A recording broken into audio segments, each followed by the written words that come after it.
கோபுரம் உடைஞ்சு போச்சு.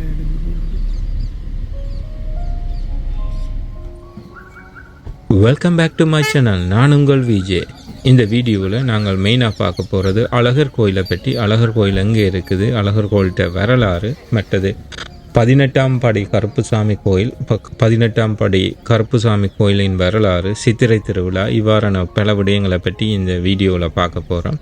வாங்கோ இந்த கோயிலுக்கு போய் என்னென்ன பார்த்து நாங்கள் இந்த வரலாறுகளை பற்றி பார்ப்போம்.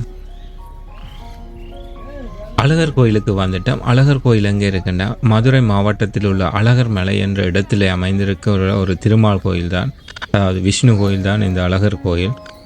இது மதுரையிலேருந்து 21 கிலோமீட்டர் தொலைவில் இருக்குது. நீங்கள் இந்த கோயிலுக்கு வர்றதுக்கு மதுரையிலேருந்து பஸ் பிடிச்சு கூட வரலாம்.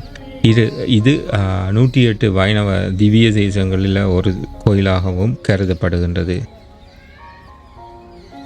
அழகர் கோயிலுக்கு வந்தால் நாங்கள் 18 படி கருப்புசாமி காவல் தெய்வத்தை பற்றி நாங்கள் பார்க்க வேணும். 18 படிகள் என்னத்துக்காக, கருப்புசாமி என்னத்துக்காக இதில் காவல் இருக்கிறார் என்ற விடயங்களை பற்றியும் இந்த வீடியோவில் நான் உங்களோட கதைக்கிறேன். முதலாவதாக ஆடி மாதத்தில் வர பௌர்ணமி நாளில் அழகர் கோயிலில் எழுந்தருளி அருள்வாதித்து கொண்டிருக்கும் 18 படி கருப்புசாமிக்கு கதவில் சந்தனம் சாத்துகிற நிகழ்ச்சி நடைபெறுறது.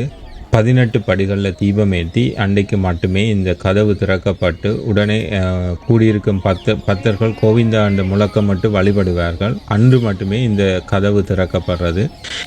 மற்றபடி இப்போ இந்த 18 படி கதவு திறக்காது. நாங்கள் இப்போ அழகர் கோயிலுக்கு போகிறோன்னு சொல்லி சொன்னால் சைட்டால் ஒரு வாயில் இருக்குது, அந்த வாயிலால் மட்டுமே போகலாம். இந்த 18 படி கதவு ஒரே நாள் மட்டுமே திறக்கப்படும். நாங்கள் இப்போ சைட்டால் தான் நாங்கள் கோயிலுக்கு போகிறோண்டா போகலாம்.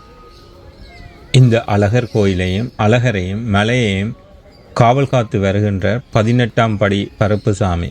இவருக்கு உருவமில்லை. மூடப்பட்ட கதவின் மீது சந்தனங்கள் சாத்தப்பட்டுத்தான் இவரை பூசிக்கப்பட்டு வருகின்றது. கதவின் மீது மிகப்பெரிய அருவாள்கள் உள்ளது, அதிலும் சந்தனம் சாத்தப்பட்டுத்தான் பூசிக்கப்பட்டு வருகின்றது.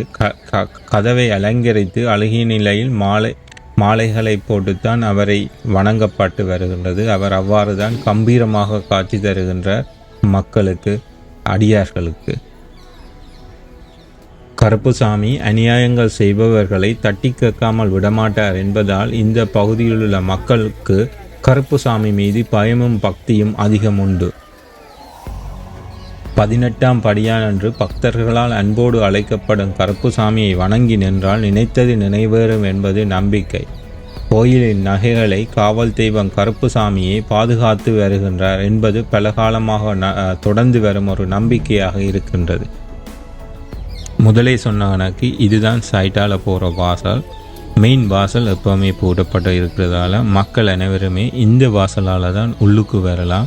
உள்ளுக்கு வந்து உள்ளே போய் அடுத்த கோபுரத்தில் உள்ளாக அழகரை தரிசிக்கிறதுக்கு போகலாம். அழகரை தரிசிக்கிறதுக்கு முதல் கருப்பசாமியை பற்றிய மேலதிக விவரங்களை உங்களோட பகிர்ந்துட்டு பேருந்து அழகரை பற்றிய விவரங்களை உங்களோட பகிர இருக்கிறேன். தினசரி அழகர் கோயில் பூட்டப்பட்டதும் அழகர் கோயிலின் கதவின் சாவி 18ஆம் படி கருப்புசாமி முன் வைத்துவிட்டு செல்வார்கள்.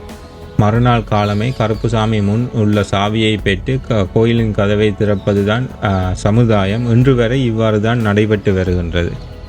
சித்திரை திருவிழாக்காக வைகை ஆற்றுகளில் இறங்குவதற்காக தங்க பல்லக்கில் மதுரைக்கு புறப்பட்டு போகும் அழகர் பல நகைகள் அணிந்து செல்வார்.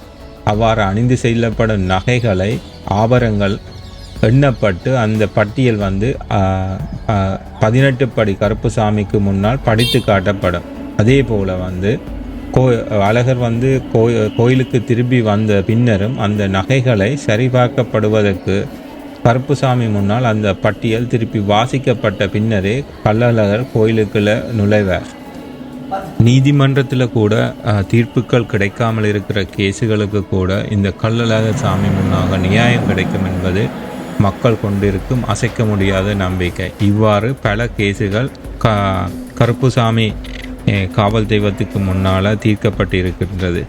இங்கிருக்கும் மதுரை மக்களுக்கு கருப்புசாமி அந்த தேவையான விஷயங்களை தீர்த்து வைப்பார், அவர்களுக்கு நியாயம் வழங்குவார் என்பது இந்த மக்களின் அசைக்க முடியாத நம்பிக்கையாகும்.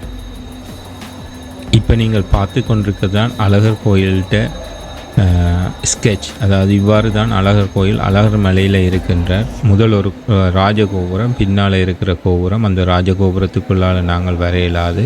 மற்றது இடக்கை பக்கமாக நீங்கள் நான் முதல் வரைக்கியை காட்டியிருப்பேன். முழுமையடையாத ஒரு ராஜகோபுரம் இருக்குது.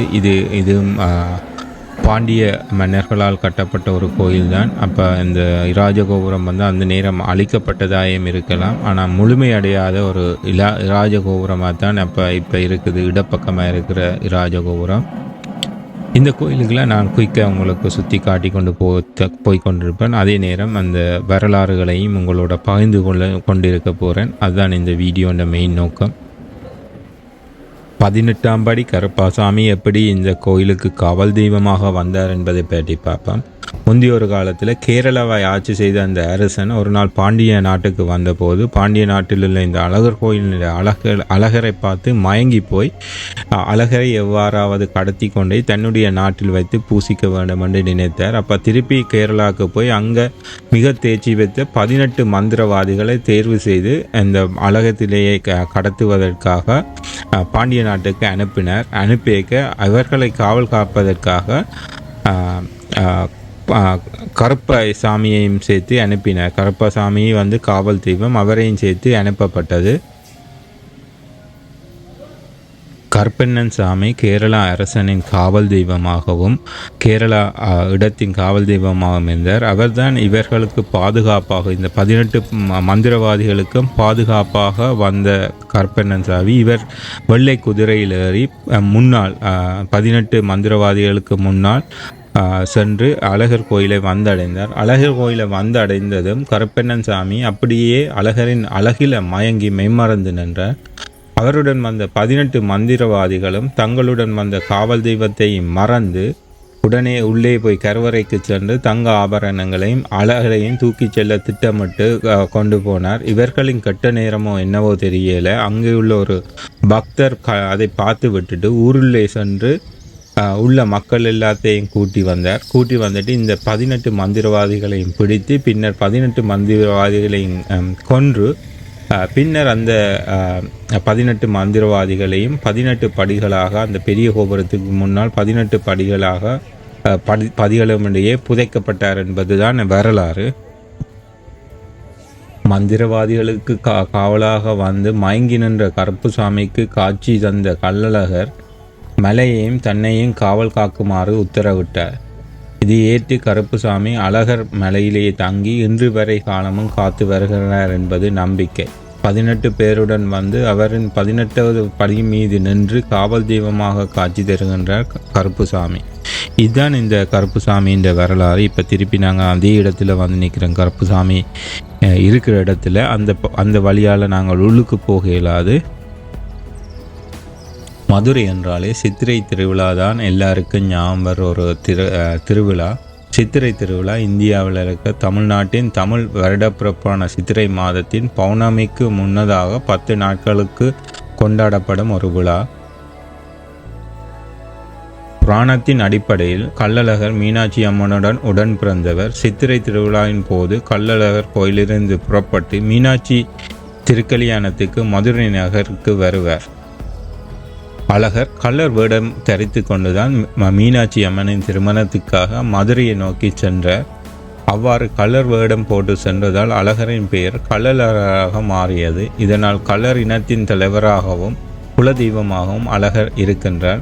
வைகை ஆறு வரை வந்து பின்னர் வண்டியூர் சென்று அழகர் மலை திரும்புவார். இதுதான் அவருடைய அந்த சித்திரை திருவிழா. ஏன் அவர் வைகை ஆறுடன் திரும்பி வந்து விட்டார் என்றால், அவர் வேடம் மாறி வந்தால் கூட வழியுள்ள ஆக்கள் அவரை கண்டு இடைமறைத்து நலம் விசாரித்தனால் அவர் சரியான நேரத்தில்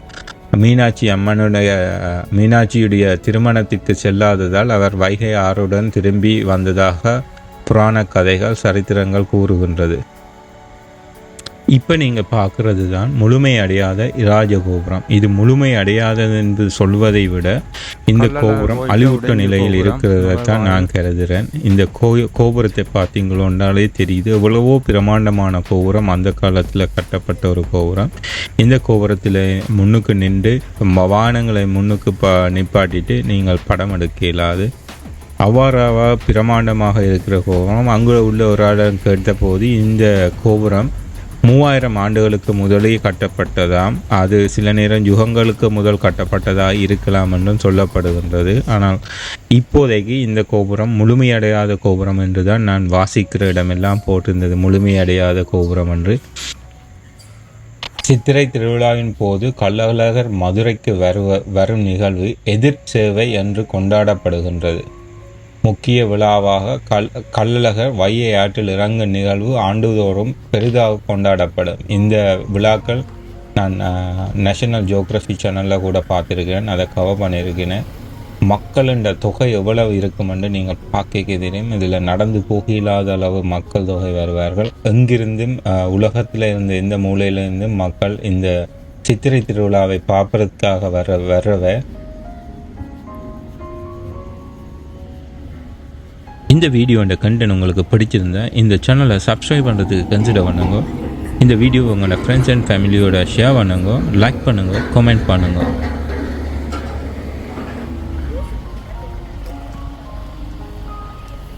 இப்போ இதுக்கு பிறகு நாங்கள் கார் எடுத்துக்கொண்டு எங்கே போகிறோம்னா, அடுத்ததாக கள்ளழகர்கிட்ட கோயிலேருந்து நேராக மதுரை மீனாட்சி அம்மன் கோயிலுக்கு போகிறோம்.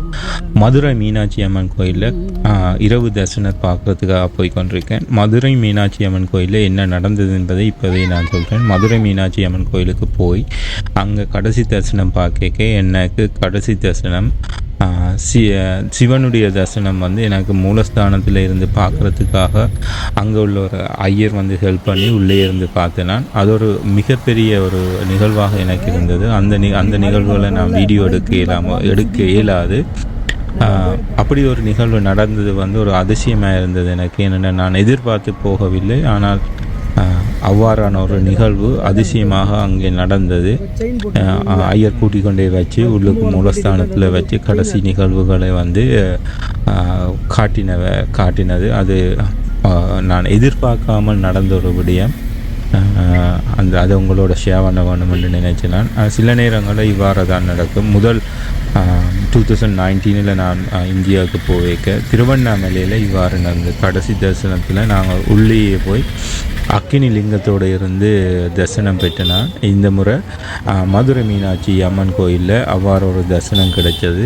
மதுரை மீனாட்சி அம்மனை பற்றி நான் 2 தரம் வீலாக் செய்திருக்கேன். அந்த வீடியோக்கள் முதலே இருக்குது, நீங்கள் கிளிக் பண்ணி பாருங்கள். இந்த முறை அந்த வீடியோ நான் போடையில் அடுத்ததாக நாங்கள் இதுக்கு பிறகு பழனிக்கு போகிறோம். அந்த வீடியோ அடுத்ததாக வரும், பாருங்கள்.